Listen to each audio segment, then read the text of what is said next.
നമസ്കാരം. Aroor vision news ചാനലിലേക്ക് സ്വാഗതം.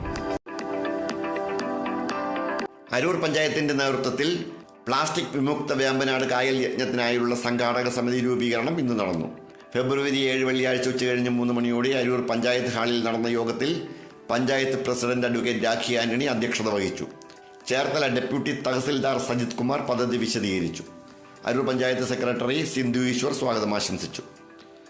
പഞ്ചായത്ത് ആസൂത്രണ കമ്മിറ്റി ഉപാധ്യക്ഷൻ CN മനോഹരൻ പദ്ധതിയുടെ നടത്തിപ്പിന്റെ വിശദീകരണം നൽകി.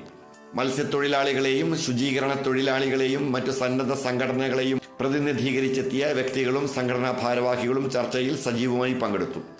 ഫെബ്രുവരി 15 രാവിലെ 7 മണി മുതൽ 11 മണി വരെയുള്ള സമയത്ത് 80ഓളം വഞ്ചികളിൽ 150ഓളം സന്നദ്ധ പ്രവർത്തകർ വേമ്പനാട് കായലിൽ നിക്ഷേപിക്കപ്പെട്ടിട്ടുള്ള പ്ലാസ്റ്റിക് മാലിന്യങ്ങൾ ശേഖരിച്ച് ഹരിതകർമ്മസേനയ്ക്ക് കൈമാറുന്ന പദ്ധതിക്കാണ് അംഗീകാരം നേടിയത്.